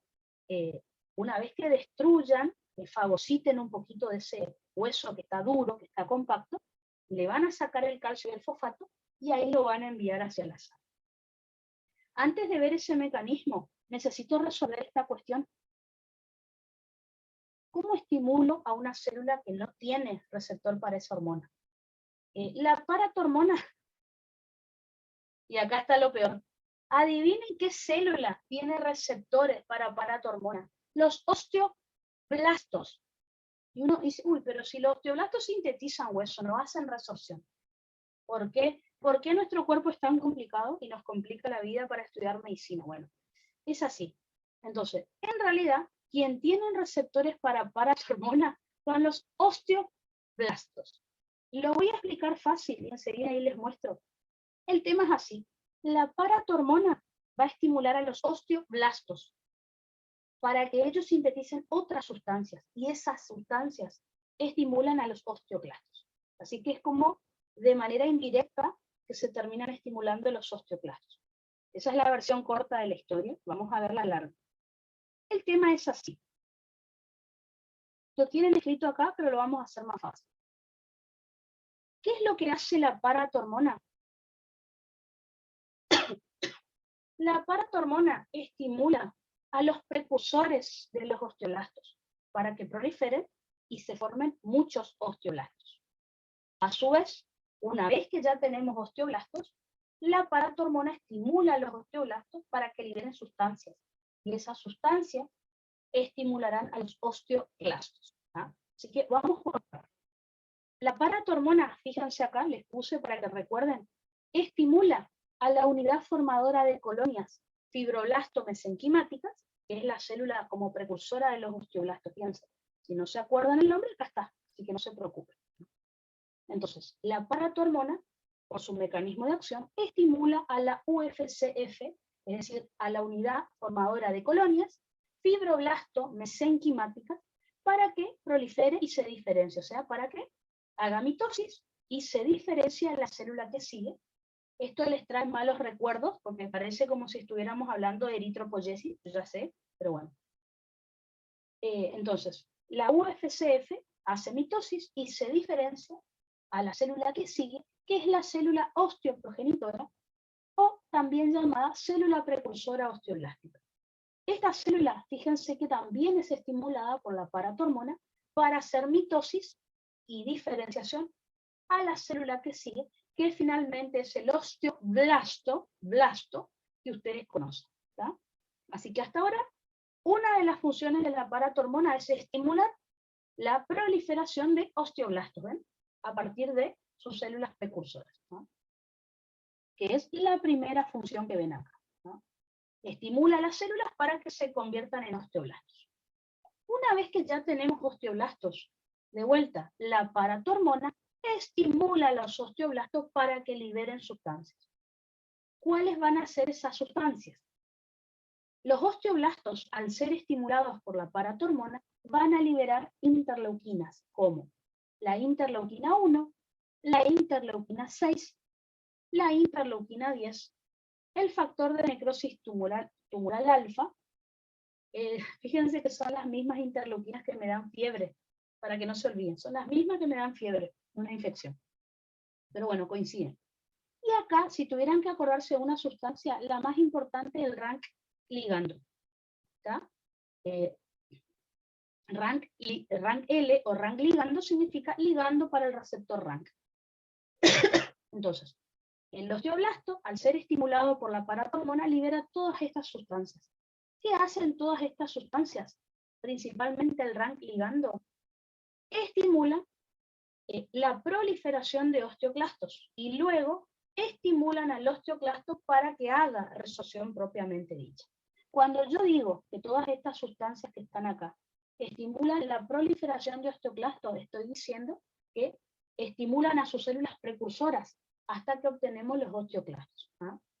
Fíjense, la célula más precursora de la primera progenitora de osteoclastos, ya la conocen por cuando vimos glóbulos blancos. Es la unidad formadora de colonias de granulocitos y monocitos. ¿Ah? Esta unidad formadora de colonias de granulocitos y monocitos, al ser estimulada por estas interleuquinas y por el rank ligando, hacen mitosis y diferenciación a la célula siguiente, que es el preosteoclasto temprano. El preosteoclasto temprano, fíjense que también es estimulado por estas sustancias y hace mitosis y diferenciación hacia el preosteoclasto tardío. Y finalmente, el preosteoclasto tardío hace mitosis y se diferencia al osteoclasto que ustedes conocen. ¿Ah? Así que fíjense, el osteoclasto no tiene receptores para paratormona, tiene receptores para interleuquina, que recuerden las interleuquinas se unen a receptores JAK-STAT, si quieren, si no, no importa. Me interesa más que sepan lo del rank ligando. El rank ligando se llama así porque significa ligando para el receptor rank, que es este, que está ubicado en los precursores de osteoclastos y en el propio osteoclasto. Y fíjense, finalmente, estas sustancias que liberaron los osteoblastos estimulan al osteoclasto maduro, digamos, para que haga la resorción propiamente dicha, que es lo que les voy a explicar a continuación. ¿Ah? Así que eso es en realidad lo que pasa. Así que vuelvo a repasar.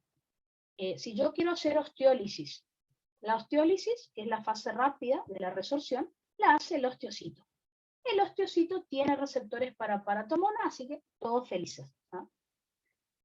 El osteoclasto, recuerden que hace resorción propiamente dicha. Bueno, no tiene receptores para paratormona, entonces lo que le tienen que explicar al profe es justamente que la paratormona estimula la mitosis y diferenciación de las células precursoras de osteoblastos para que se sinteticen muchos osteoblastos.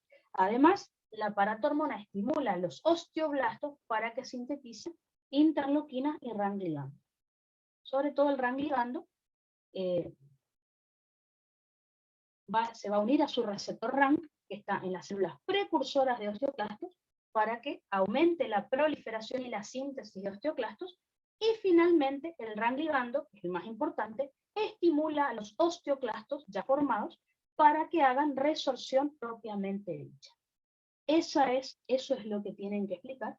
Cuanto más detallado, mejor, obviamente, pero en los orales el profe estuvo preguntando esto. ¿Ah?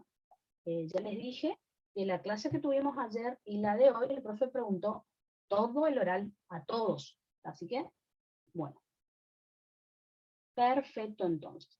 Fíjense, por las dudas, UFCF, recuerden que dijimos.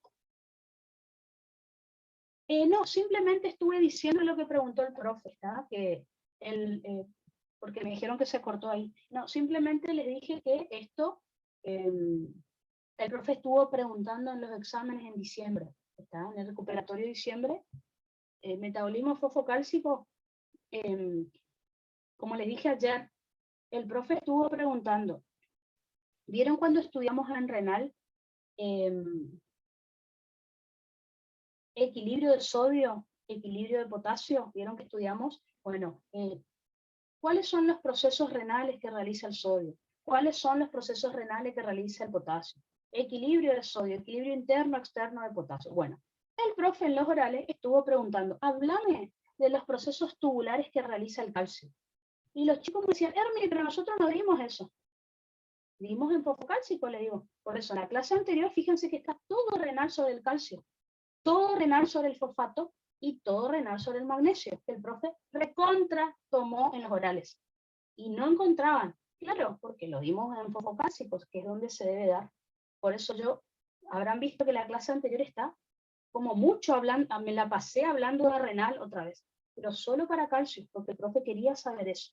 Y si les pregunta, bueno, ¿y qué hormonas regulan estas funciones que me estás diciendo? Es lo que estamos dando hoy. Así que, me pregunte calcio en renal, en endocrino, yo lo sé. Lo mismo con fosfato y lo mismo con magnesio.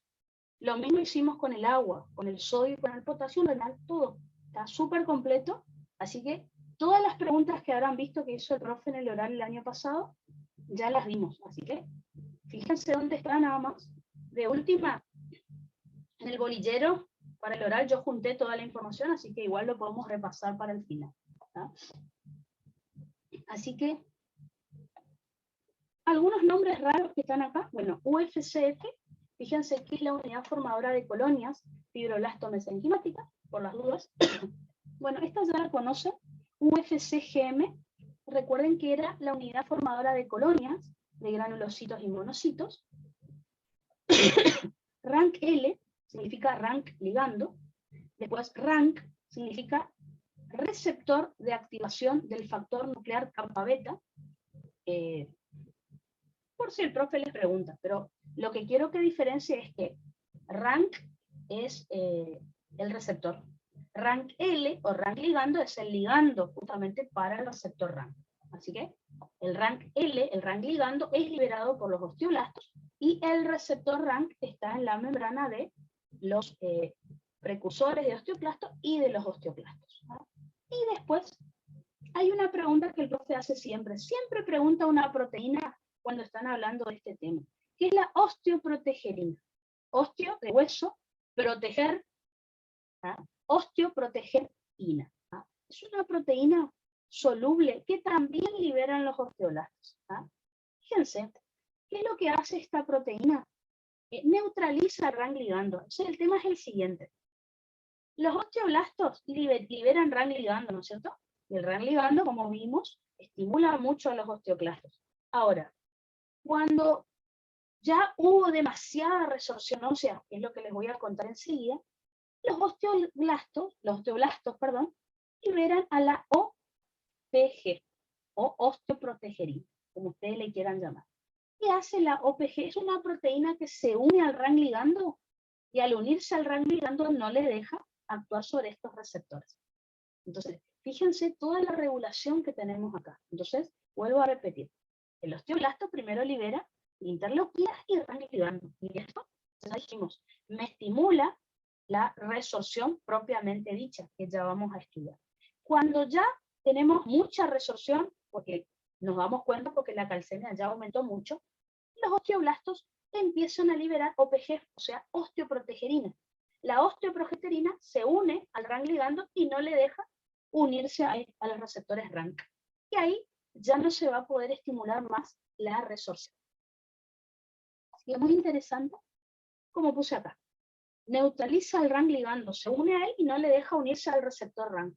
Con lo que limita la osteoclastogénesis, o sea, no se puede seguir sintetizando osteoclastos y no se puede seguir haciendo resorciones. ¿Ah? Así que interesante. Osteoprotegerina, pregunta examen. Perfecto. Fíjense que acá, todo lo que les hice en forma de esquema se los escribí por las dudas. Fíjense. ¿Cómo es el proceso de estimulación de osteoclastos? La paratormona actúa en su receptor ubicado en osteoblastos y células precursoras de osteoblastos. Al ser estimuladas, estas células liberan interleuquina 1, 10, factor de necrosis tumoral alfa, acá me faltó la 6, y el RAN ligando. Las interleuquinas y el RAN ligando son las que estimulan a los osteoclastos y a los precursores los precursores proliferan y me dan osteoclastos, y los osteoclastos hacen resorción ósea propiamente dicha. ¿Tá? Eso entonces es lo que estamos observando acá.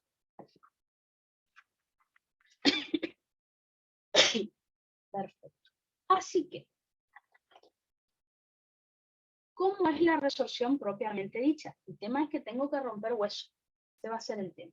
Así que, vamos a dibujar paso por paso lo que va a pasar con estos osteoclastos, porque es como que tienen como varios pasitos, digamos. Y vamos a ir ahí a nuestro pizarro y vamos a ver cómo es el tema. Entonces, vamos a suponer que nosotros acá tenemos el hueso, ¿no es cierto? Vamos a dibujar así. Vamos a suponer que todo esto es hueso. Todo esto es hueso compacto, ¿está? Y yo necesito romperlo porque ahí están todas las sales, ¿no es cierto? Y que todo esto que yo pinté acá en color verde es hueso compacto, hueso que está calcificado, ¿está? Imagínense que esta es la parte externa del hueso. Dijimos que el osteoclasto se adhiere a la parte externa de ese hueso y lo tiene que romper, ¿no es cierto? Esto es lo que tiene que ir comiendo para sacarle el calcio y el fosfato, ¿no es cierto? Así que va a venir el osteoclasto y se va a adherir, una vez que es estimulado por las interleuquinas y por el RANK ligando, va a venir y se va a adherir a esta parte externa del hueso compacto y lo va a empezar a degradar. El tema es más o menos así. Vamos a suponer que este es el osteoclasto. ¿No? El osteoclasto es una célula como, fíjense, bastante grande, ¿no? Bastante grande. ¿No? Es multinucleada, dijimos que tiene como 25 a 30 micros. Entonces, fíjense lo que va a pasar acá. Por sus extremos, el osteoclasto se va a adherir al hueso. ¿No? Y las uniones que se van a formar van a ser uniones de sellado. ¿De qué manera? En el hueso hay unas proteínas, ¿no? Unas proteínas que se llaman vitronectina. ¿Ah? Vitronectina, ¿ah? En la superficie del hueso.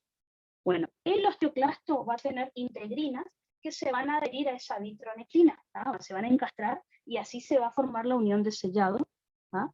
Imagínense como que encastran ahí y ahí se produce la unión. Eso que puse ahí en color naranja son integrinas, o sea, proteínas que están en la membrana del osteoclasto. ¿Tá? ¿Cómo se llama entonces esta unión entre la vitronectina del hueso y la integrina del osteoclasto? Le vamos a llamar unión de sellado. ¿Tá? Esto entonces es una unión de sellado. Y cuando digo que esto está sellado, está sellado. Todo lo que vaya a pasar, porque acá adentro es donde van a pasar cosas, todo lo que pase acá adentro, les pongo un ejemplo. Lo que va a pasar acá adentro es que se van a liberar enzimas que pueden destruir células. ¿Tá? El pH acá adentro va a rebajar. Imagínense si eso sale de acá.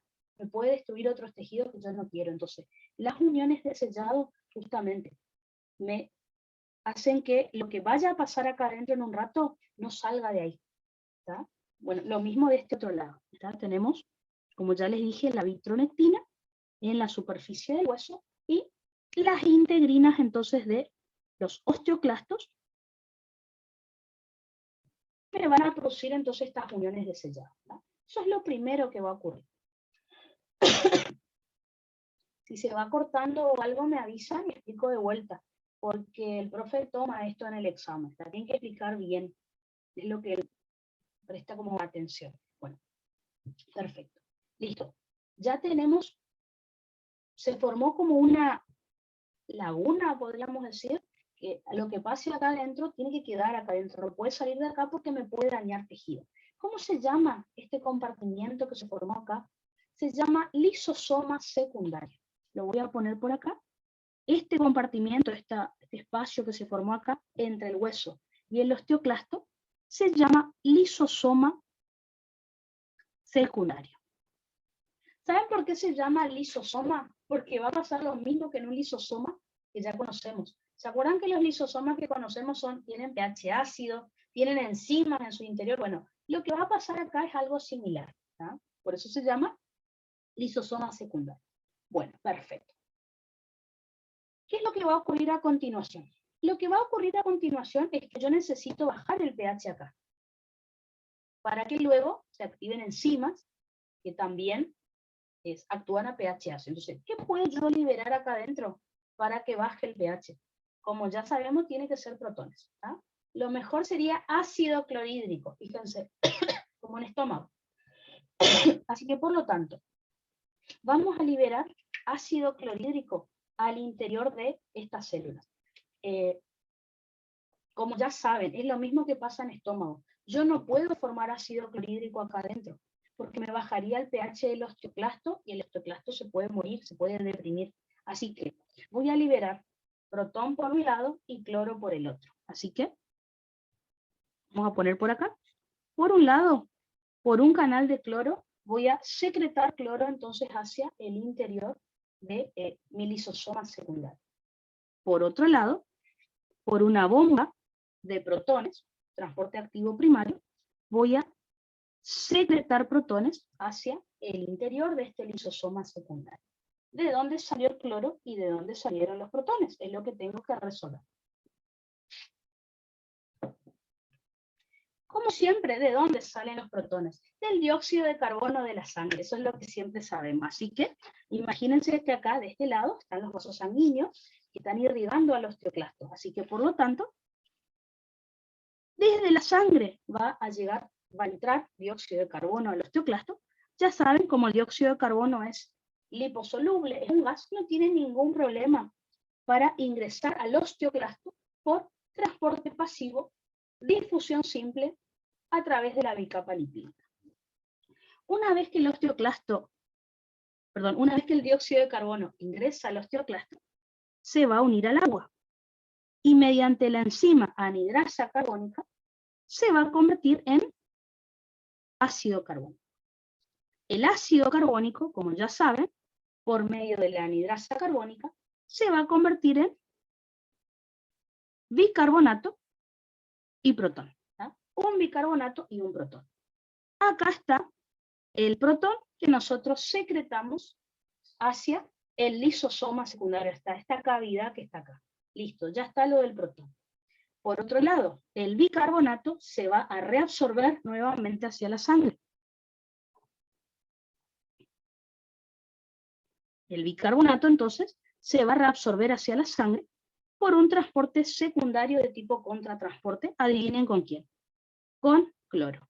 Y ahí entonces está el cloro que nosotros también necesitábamos secretar hacia la luz. ¿Ven? Así que la reacción que la vimos en renal, en todos lados, la vemos también acá en este osteoclasto. Así que de la reacción de la anhidrasa carbónica surgió bicarbonato y protón. El protón se secreta hacia el lisosoma secundario. El bicarbonato se reabsorbe a sangre en contratransporte con cloro. El cloro es el que también, por un canal de cloro, fíjense, se va a secretar hacia esta cavidad que le habíamos llamado lisosoma secundario. ¿tá? ¿Me siguen hasta ahí? ¿Vamos bien? Entonces, fíjense, secreté cloro por un lado, secreté protón por el otro lado. Recién en el lisosoma secundario se van a unir este protón y este cloro, y por lo tanto se va a formar el ácido clorhídrico. Así que ya tengo el ácido clorhídrico que yo necesitaba. Recuerden, ¿qué le va a hacer el ácido clorhídrico a esta zona, a este lisosoma secundario que yo tengo acá? Lo va a volver ácido. Así que el pH que yo necesitaba que esté ácido, gracias al ácido clorhídrico va a bajar. Listo. Punto 1, ya tengo. Entonces, todo lo que pase acá no va a salir de acá. ¿Gracias a quién? A las uniones de sellado. Podríamos poner esto como punto número 1. Luego, necesito que acá adentro, en el lisosoma secundario, el pH esté ácido. ¿Cómo hago? Secretando ácido clorhídrico. ¿Está? Listo. Punto número 2. Para que esto sea realmente un lisosoma, necesito enzimas acá, porque son las enzimas las que me van a degradar huesos. ¿tá? Así que, por lo tanto, el osteoclasto lo que va a hacer a continuación es que va a secretar hacia la luz enzimas y ácidos. ¿Cuáles son las enzimas que el osteoclasto va a secretar hacia la luz? Las enzimas van a ser, no se preocupen que lo tienen anotado ahí, así que no hay drama. Las enzimas que el osteoclasto va a secretar hacia la luz son la colagenasa, adivinen para qué, para degradar el colágeno que está formando parte del hueso. Hialuronidasa, adivinen para qué, ácido hialurónico. La hialuronidasa va a degradar los proteoglicanos que estaban formando la sustancia osteoide junto con el colágeno. Recuerden que la sustancia osteoide es colágeno, formando como una red, ¿se acuerdan? Más los proteoglicanos. Así que secretó colagenasa y hialuronidasa para degradar la sustancia osteoide. Y después se voy a secretar también ácido láctico y ácido pirúvico. El ácido láctico y el pirúvico van a degradar los cristales de hidroxiapatita, es decir, los cristales formados por calcio y fosfato. Así que fíjense, todas estas enzimas y estos ácidos van a ser secretados por exocitosis. Así que recuerden, por exocitosis se van a degradar estas enzimas, vuelvo a repetir, colagenasa y hialuronidasa para degradar la sustancia osteoide, o sea, colágeno y proteoglicanos, ácido láctico y ácido pirúvico para degradar los cristales de hidroxiapatita y sacarles eso calcio y el fosfato que yo necesito. Así que, por exocitosis ya tengo otro componente que yo necesito, que son las enzimas y los ácidos. Podemos decir que esto, vamos a poner como punto 3, si quieren. ¿Ah? Listo. Ya tengo el pH ácido para activar a estas enzimas y a estos ácidos. Ya tengo todo lo que necesito. Entonces, el pH ácido producido por el ácido clorhídrico, más las enzimas y los ácidos que secreté recién, que actúan a pH ácido, listo, no van a tener ningún problema para atacarme, degradarme el hueso. Me van a producir hidrólisis. Entonces, vuelvo a repetir, la colagenasa degrada el colágeno del hueso. La hialuronidasa degrada los proteoglicanos. El ácido láctico y el ácido pirúvico degradan los cristales de hidroxiapatita. ¿Está? Esta hidrólisis y esta degradación lo voy a borrar. Fíjense que acá el hueso está como plano, ¿no es cierto? Esto va a empezar, lo voy a hacer con línea de puntos. Esto va a empezar a degradarse así de esta manera. Como si fuera un sacabocados, ¿ven? Estaba bien plano. Si yo empiezo a comer esto, va a empezar a degradarse un poquito en esa zona del hueso. Entonces, esto que estaba así, va a empezar a, cada vez se va a ir comiendo más. Todo lo que yo vaya degradando, finalmente, me va a ir liberando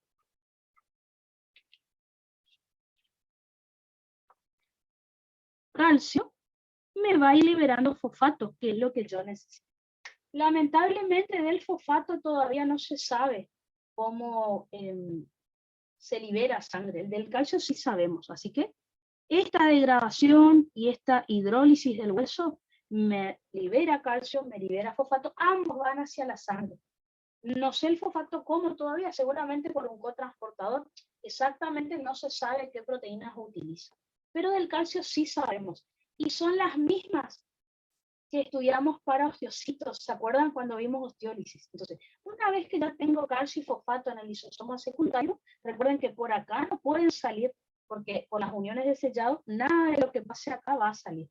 Por lo tanto, tendrá que atravesar el osteoclasto para ir a sangre. Así que, por lo tanto, el calcio, eso sí se sabe, una vez que se liberó del hueso, que ya no forma más cristales de hidroxiapatita, fíjense que va a ingresar al osteoclasto por medio de un canal de calcio, o sea, transporte pasivo, difusión simple.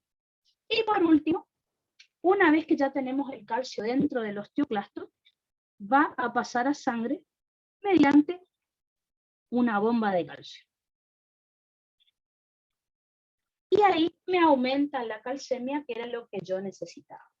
Esto lo podemos poner entonces como la degradación que están viendo acá, la podríamos poner como pasito 4, yo igual se lo fui escribiendo todo en el apunte, cosa que lo tengan, y por último, pasito 5, saco calcio del lisosoma secundario, lo transporto hacia la sangre para finalmente aumentar la calcemia, que era lo que yo necesitaba.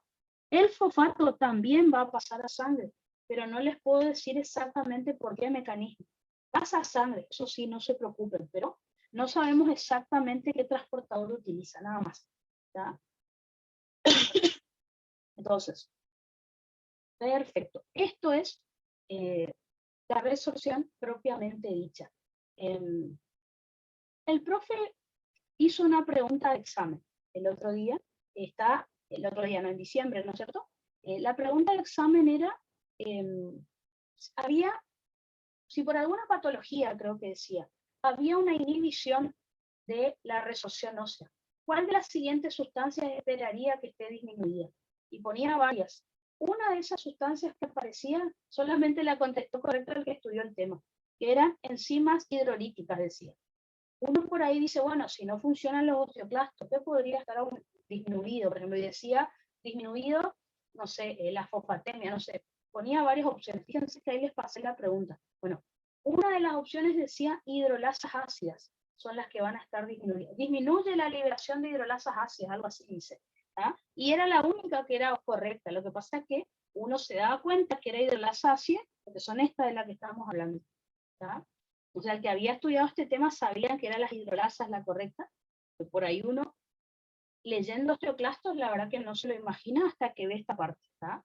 Así que, cuidado con eso, porque ahora no me acuerdo si era en el recuperatorio o en el final, pero el profe hizo esa pregunta, ¿tá? Parecía difícil, pero fíjense, ahora ya sabiendo el tema no lo es tanto.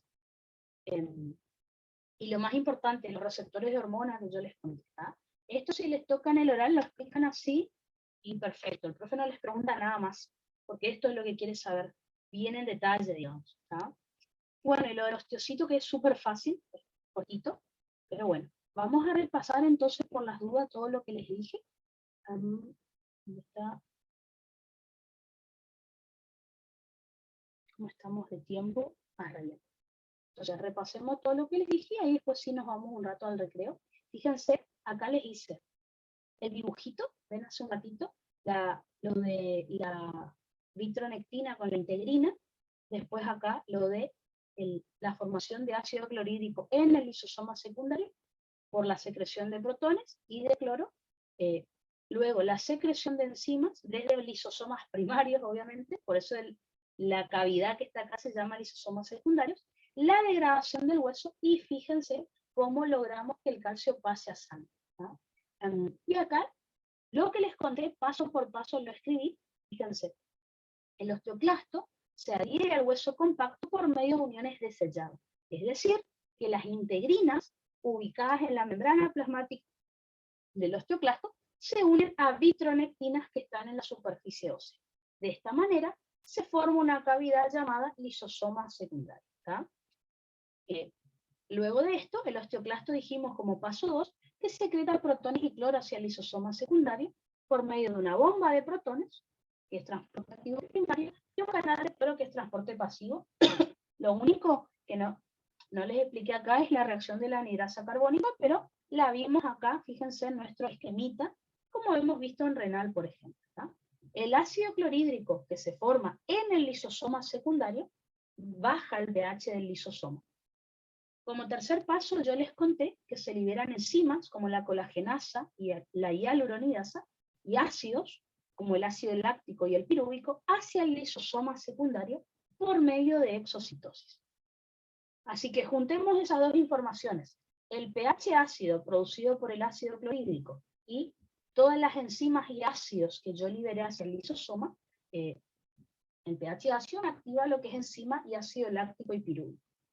Y todo esto, estas enzimas y estos ácidos degradan al hueso para obtener calcio y fosfato.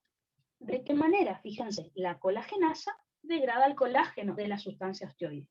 La hialuronidasa degrada proteoglicanos, como ácido hialurónico y condroitin sulfato, que están formando parte de la sustancia osteoide o matriz ósea, como ustedes le quieran llamar. Y los ácidos láctico y pirúvico degradan los cristales de hidroxiapatita, que esos cristales, recuerden que están formados por calcio y fosfato.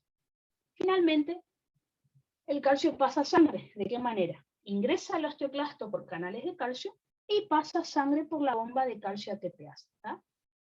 Solo para recordar y que no se olviden, células que tienen receptores de paratormona, fíjense, el osteocito y el osteoblasto. Ojo con eso que es pregunta de examen y por lógica ahí no sale mal. En cambio, células que tienen receptor RANK es el osteoclasto.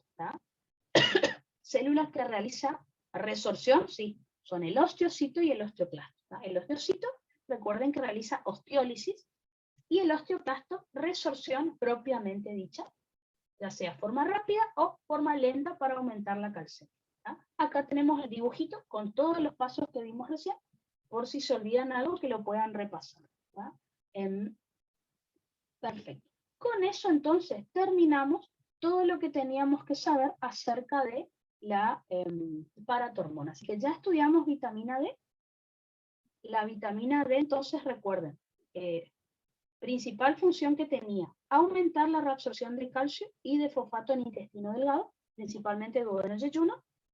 Vuelvo a repetir, en riñones, aumenta la reabsorción de calcio en túbulo contorneado distal, aumenta la reabsorción de fosfato en túbulo contorneado próximo. Inhibe la síntesis de paratormona, bueno, tenía otras funciones, pero esas son las dos principales. Funciones de la paratormona. La principal, recuerden, estimular la resorción ósea, las dos fases. Fase rápida, o también llamada osteólisis, fase lenta, o también llamada resorción propiamente dicha. Aparte de eso, estimulaba la síntesis de vitamina D. Aparte de eso, aumenta la reabsorción de calcio, pero disminuye la de fosfato en los riñones. Eso en síntesis es lo que estudiamos hasta ahora. Ambas hormonas, vitamina D y paratormona, sí, me aumentan la calcemia. Eso es lo que tienen en común. Así que ahora vamos a ir al recreo y a la vuelta vamos a estudiar la calcitonina, que hace lo opuesto que la paratormona y la vitamina D, porque disminuye la calcemia.